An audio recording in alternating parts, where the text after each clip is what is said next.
Hello guys, so let me introduce myself first. My name is Ari Cornelia Swanesa, or you can call me Ari or Riri for short, and I'm one of the IISMA Scholarship Program awardee of 2022, and I'm currently studying at the University of Galway in Galway, Ireland. So today I'm going to share about my knowledge that I got from one of the courses that I take here.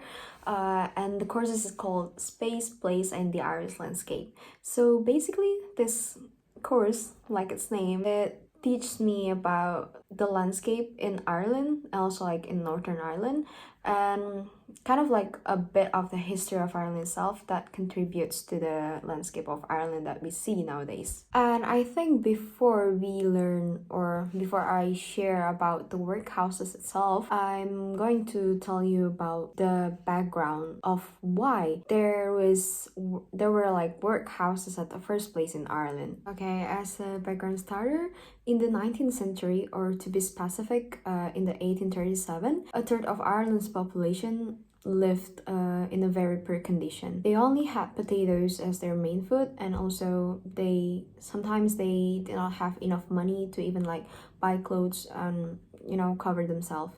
So in general, they lived in a very poor condition. And maybe some of you guys might already know that before 1922, which is like the Independence Day or Independence Year for Ireland, before then they were still under the British government. So therefore, to tackle the poverty condition in Ireland, the British government implement what is called as the Irish Poor Law system in 1838. So the Irish Poor Law system in 1838 itself was modeled after the English Poor Law system in 1834. So they kind of related or similar to each other, and they have the same aims, which is like to solve the poverty problem.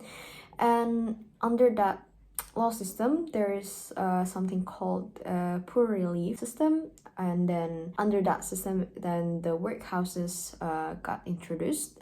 That's all for the background. So now we have already know why there is workhouses at the first place. But now the question is, what is workhouses? To put it simple, workhouses itself is a place where the very poor people, the people who couldn't even afford their basic needs go. I think some of you guys have already expected that there is no such thing as a free thing or a free food in this world. So those poor people who live in the workhouses, they do not get everything for free. Do not get their food, do not get their money for free. They had to work to earn it. And as a compensation, they will get food for them, and also like some money. And I think I kind of forgot to mention this before, but the conditions to enter the workhouses itself was very strict. So not all poor people in Ireland could get accepted to the workhouses. And it was not only the admittance that was very strict. Once they entered the workhouses, the rules and everything in the workhouse itself was very strict and somehow kind of inhuman.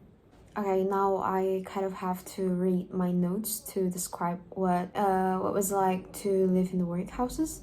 So basically, the inmates were forced to work, and then the food was poor, and the accommodation itself was often cold, damp, and also like cramped, because the workhouse, the capacity in the workhouses oftentimes exceeds the maximum capacity. And not to mention that the design of in the workhouses are quite the same. So there were around like hundreds of workhouses in Ireland back then, and the design is quite same. So basically, they separate the boys, the girls, the women, and the men. Each had their own areas. So this is where the kind of like cruel thing, I would say, because even parents would be separated from the child, and also husbands would be separated from the wives. So they lived based on their gender, and maybe I would say that also based on their age, because there was also room for older people. So the main reason why the older people got excluded or had their own room or their own areas was because the older people were considered as unproductive, so they had to be excluded or got excluded because of that. And also there was one additional room, and it is called an idiot ward. So this room or this areas for people who had intellectual disabilities. The reason why they got excluded also along with older people was because there was a belief that those people who had intellectual disabilities can contaminate their idiotness to other people. Okay, now I'm going to share about what did those people do in the workhouses. What were they doing? So they basically, it was based on gender. If you're a woman, then the most common work that you did was to do laundry, and for men they were by breaking stones, helping with drainage, and also they went to places outside of the workhouses, and then they go back to the workhouses in the evening.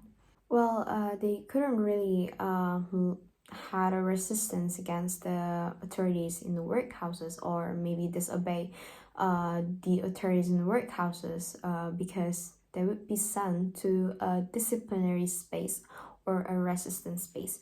So basically the space is like a small room, but it's not like a room that you might see in jail or something.